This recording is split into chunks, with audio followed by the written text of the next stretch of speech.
اللہ نے جبرائیل کو بھیجا، مشکل کشا کی تلوار چل رہی ہے، جبرائیل جاؤ اس کے نیچے پر بچھاؤ۔ جبرائیل بھی زبان حال سے کہتا ہوگا رب مروان واسطے میں ہی رہ گیا۔ اب اتنی لمبی تلوار جس نے 6 زمینوں کو کاٹا، تم نے اپنے اس کو امام باڑے میں رکھا ہوا تھا، یہ تلوار پڑی کہاں تھی؟ اتنی طاقتوں والے علی، اتنی قوت والے علی، اتنی قوت والے۔ ایک شیعہ مفسر لکھتا ہے ایک دن علی عمر اور ابو بکر سے ناراض ہو گئے، درہ اٹھایا اور زمین پہ مارا، مدینے میں زلزلہ آ گیا، ایک درہ پڑنے سے زمین پہ زلزلہ آ گیا۔ ابو بکر کے پاس دوڑتے ہوئے عمر آئے، کہا کیا ہوا، زلزلہ کیوں آیا؟ کہا علی ناراض ہے۔ بھاگے بھاگے گئے، علی مدینہ الرسول برباد ہو جائے گا، اللہ کے لیے اس زلزلے کو روکو۔ علی نے دوبارہ درہ مارا، زمین پہ سکون آ گیا۔ اذا زلزلت الارض زلزالها، یہ تفسیر ہے ماشاءاللہ۔ جس علی کی قوت کا تم یہ اندازہ بیان کرتے ہو کہ مرہم سامنے آیا، علی کے ہاتھ میں ڈھال نہیں تھی، سامنے خیبر کے قلعے کا دروازہ تھا، حضرت علی نے ہاتھ مارا، دروازے کو اپنے سامنے کر لیا۔ اس علی کا فرزند کافروں سے آمنے سامنے ہونے کے بعد اگر کربلا کی لڑائی کفر اور اسلام کا مارکا ہے، پھر فرار کیوں ہونے کی باتیں کرتے ہیں؟ اور یاد رکھنا، جو جہاد سے فرار ہوتا ہے وہ اللہ کی رحمت لے کر نہیں آتا۔ دلیل کیا ہے؟ یہ صفحہ 282، شیخ مفید کی کتاب الارشاد، کہتے ہیں حضرت حسین کوفیوں کے سامنے آئے، ردا اوڑے ہوئے، جوتا پہنے ہوئے باہر آئے، اللہ کی حمد و ثنا کی، پھر فرمایا اے لوگو میں تمہارے پاس اس وقت تک نہیں آیا جب تک تمہارے خطوط، تمہارے قاصد میرے پاس نہیں پہنچے کہ ہمارے پاس آئیں۔ بے شک ہمارا امام اور پیشوا نہیں، شاید خدا آپ کے ذریعے ہمیں ہدایت اور حق میں جمع کر دے۔ اگر تم اس وعدے پر قائم ہو، میں آ گیا ہوں، عہد و میثاق کو اس طرح پورا کرو میں مطمئن ہو جاؤں، اور اگر تم یہ نہیں کرتے، تمہیں میرا آنا پسند نہیں، تو میں تم سے اسی جگہ واپس چلا جاتا ہوں جہاں سے تمہارے پاس آیا تھا۔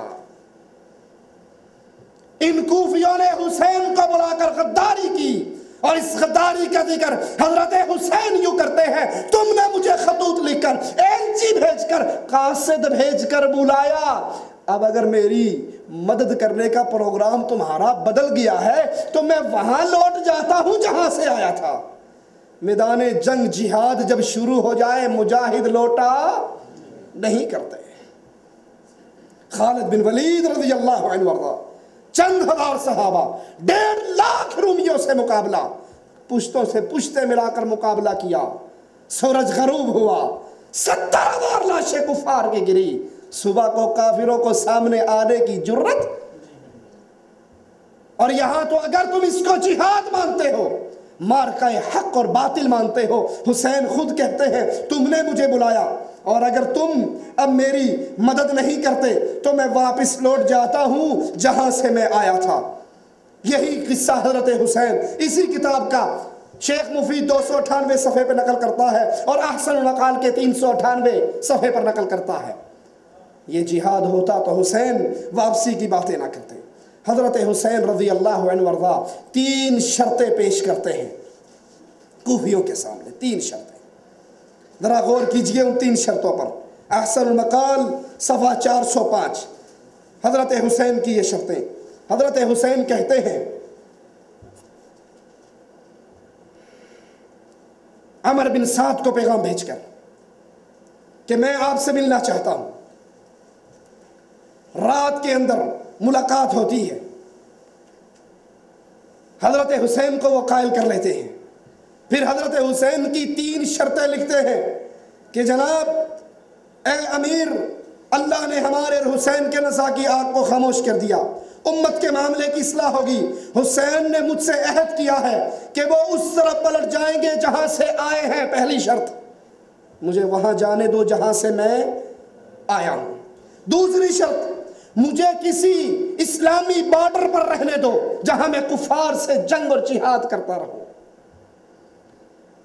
یزید کو کافر کہنے والوں، معاویہ کو کافر کہنے والوں، تمہارا امام معصوم ثالث ان کو کافر نہیں مانتا، کہتا ہے کہ مجھے وہاں جانے دو جہاں کافروں سے ٹکر ہو، میں بارڈر پر رہوں گا، اسلامی سرحد پر رہوں گا، اور وہاں رہ کر میں اپنی زندگی گزار لوں گا۔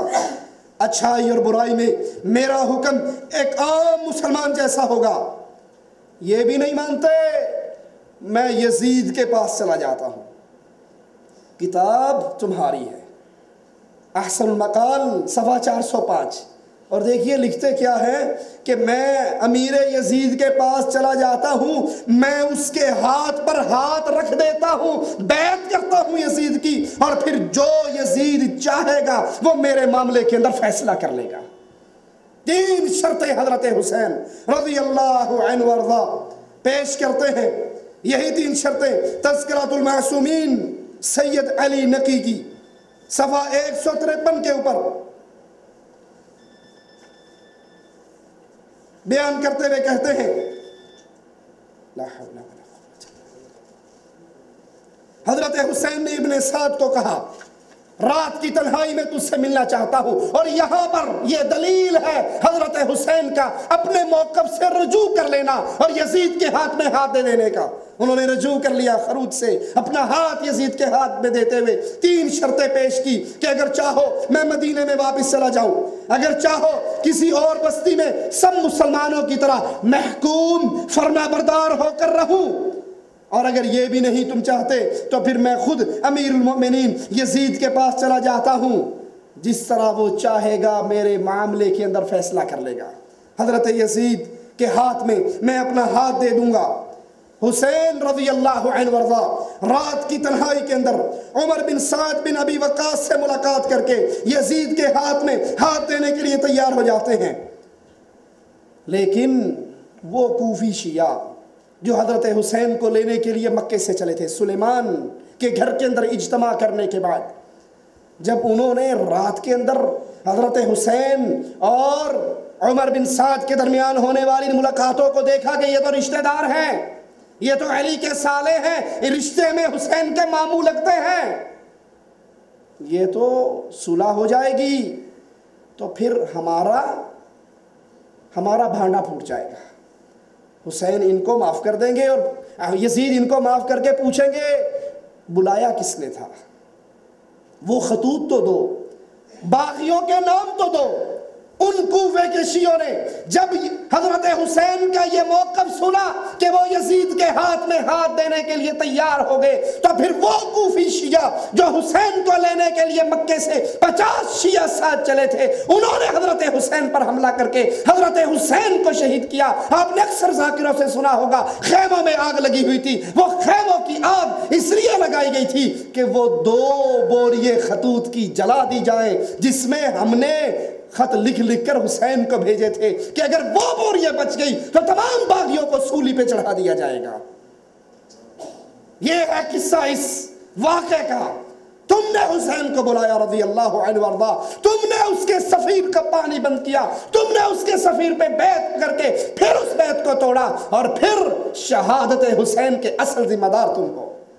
دلیل اس کی تذکرۃ الاطہار صفحہ 314 پر جب یہ خانوادہ چلتا ہے، خانوادہ حسین نکلتا ہے، کوفہ کی گلیوں میں پہنچتا ہے،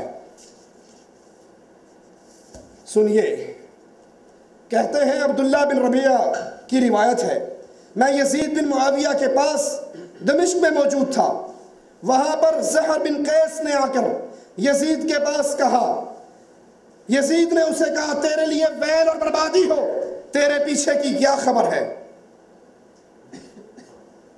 کہا امیر المومنین آپ کو بشارت ہو اللہ کی فتح اور نصرت کی، حسین بن علی اپنے اہل بیت میں سے 18 اور اپنے شیعوں میں سے 60 افراد کے ساتھ وارد ہوئے، بس ہم ان کی طرف بڑھے اور انہوں نے ہمیں اپنے حوالے کرنے سے انکار کیا، ہم نے جنگ کی تیاری کی، اور بالآخر جنگ کرنے کے بعد سنیے ذرا 314 صفحہ شیخ مفید کتاب الارشاد کہتا کیا ہے کہ ہم نے ان سے مقابلہ لڑا اور یہ کربلا کی جنگ ختم ہوئی صرف اتنی دیر کے اندر جتنا کسی اونٹ کو نہر کرنے میں دیر لگتی ہے۔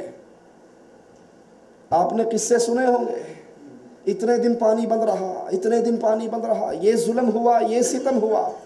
اور شیخ مفید خود لکھتا ہے کہ چند گھڑیوں کا یہ معاملہ اور ختم ہو گیا، چند گھڑیوں میں یہ کارروائی اور معاملہ ختم ہو گیا۔ مقابلہ کرتے ہو شہادت حسین کا شہادت عثمان سے۔